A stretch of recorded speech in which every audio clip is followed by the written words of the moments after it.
అందరికీ నమస్కారం. నేను వీణా ఇసుకపట్ల అరవ శ్రీధర్ గురించి మాట్లాడదలుచుకున్నాను. నాకు రీసెంట్గా బెయిల్ మంజూరైంది, కండిషనల్ బెయిల్. దాంట్లో కండిషన్స్ పరంగా నాకు ఏదైతే బెయిల్ మంజూరైందో ఆ 2 కేసెస్ మీద నేను ఎటువంటి విధంగానూ మాట్లాడకూడదు. అది సోషల్ మీడియా ద్వారా కానీ, మీడియా ద్వారా కానీ, లేకపోతే డైరెక్ట్గా కానీ ఆ కేసెస్ గురించే నేను మాట్లాడకూడదు. సో నాకు బెయిల్ మంజూరైన కేసెస్ గురించి నేను అస్సలు మాట్లాడదలుచుకోలేదు. ఇప్పుడు ఎందుకు మాట్లాడుతున్నానంటే ఇది different, not related to case. ఏంటంటే నేను నా గురించి నా బాధని మీడియాకి వెల్లడించినప్పుడు, ఎక్స్పోజ్ అయినప్పుడు జనసేన అధినేత అయిన పవన్ కళ్యాణ్ గారు సహృదయంతో ఒక కమిటీ వేశారు అరవ శ్రీధర్ ఎమ్మెల్యే మీద. ఆ కమిటీ రిపోర్ట్ వచ్చేంత వరకు జనసేన పార్టీ కార్యక్రమాల్లో, ప్రోగ్రామ్స్లో పార్టిసిపేట్ చేయకూడదు అని చెప్పేసి ఆ లెటర్లో ఉంది. అలాగే కమిటీ వాళ్ళు వచ్చి 2 నెలలు అవుతుంది, 1.5 నెల అవుతుంది. ఎటువంటి రిపోర్ట్ లేదు.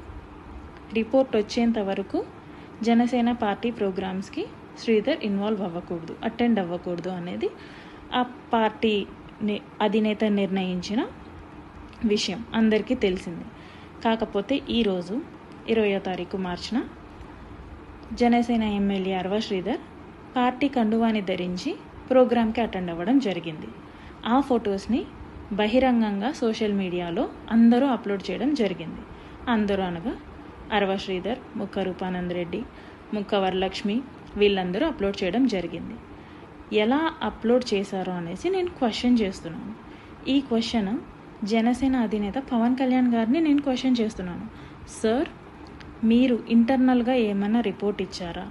క్లియరెన్స్ సర్టిఫికేట్ ఇచ్చారా శ్రీధర్కి?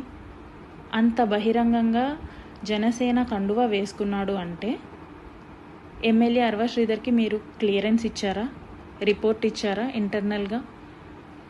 ఒకవేళ అలాంటి రిపోర్ట్ ఏమన్నా ఇస్తే నాకు కూడా తెలియజేయండి దయచేసి. ఎందుకంటే అతని పార్టీ కండువా వేసుకోవడం ఈజ్ అన్ అఫెన్స్ అనేసి నేను ఈ వీడియో చేస్తున్నాను. కాకపోతే మీరు ఇంటర్నల్గా ఏమన్నా రిపోర్ట్ ఇచ్చిండుంటే ప్లీజ్ మాకు పబ్లిక్కి కూడా తెలియజేయండి. ఎందుకంటే I'm the one who suffered by him. కాబట్టి నాకు తెలిసి నాకు ఆ రైట్ ఉందనేసి నేను అనుకుంటున్నాను, అందుకే అడుగుతున్నాను. లేదు, మీరు ఎటువంటి రిపోర్ట్ ఇవ్వకుండానే తను మీ కండువా వేసుకున్నాడు, మీ పార్టీ కండువా వేసుకున్నాడంటే పవన్ కళ్యాణ్ గారు, ఐఎమ్ క్లియరింగ్ యూ దట్ ఇప్పటిదాకా శ్రీధర్ దృష్టిలో నాకు మాత్రమే లెక్కలేదనుకున్నాను. ఇక నుంచి నేను అనుకోవాల్సి వస్తుంది శ్రీధర్ దృష్టిలో పవన్ కళ్యాణ్ అనే వ్యక్తికి కూడా లెక్క లేదు అనేసి. శ్రీధర్ పవన్ కళ్యాణ్ని కూడా వ్యతిరేకిస్తున్నాడు అనేసి, పవన్ కళ్యాణ్ గారు చెప్పింది కూడా వ్యతిరేకించి పార్టీ కండువా వేసుకున్నాడు, ప్రోగ్రామ్కి అటెండ్ అయ్యాడు అనేసి. అంటే దీని ఉద్దేశం కమిటీకి వాల్యూ లేదా? పవన్ కళ్యాణ్ గారికి వాల్యూ లేదా? అసలు జనసేన పార్టీకి వాల్యూ లేదా? ఒకవేళ మీరు ఏదైనా అఫీషియల్ లెటర్ కానీ ఇచ్చుంటే ప్లీజ్ అది పబ్లిక్కి కూడా చెప్పండి. ఎందుకంటే ఇది బహిర్గతమైన విషయం. అందుకనే నేను అడుగుతున్నాను, బాధితురాలుగా నేను మిమ్మల్ని అడుగుతున్నాను, ప్లీజ్ దీని గురించి చెప్పండి. అండ్ మీరు ఎటువంటి రిపోర్ట్ ఇవ్వకుండా, ఎటువంటి సజెషన్ కూడా ఎమ్మెల్యేకి ఇవ్వకుండా పార్టీ కండువా వేసుకుంటే మీరు ఎటువంటి చర్యలు తీసుకోదలుచుకున్నారు? మీ పార్టీ గైడ్లైన్స్ని, మీరు ఇచ్చిన లెటర్ని, మీరు ఇచ్చిన గైడ్లైన్స్ని వ్యతిరేకించినందుకు శ్రీధర్ మీద ఎటువంటి చర్యలు తీసుకోబోతున్నారు? ఇప్పటికే 1.5 నెల అయింది. మీ పార్టీ కమిటీ ఎటువంటి రిపోర్ట్ ఇవ్వబోతుంది?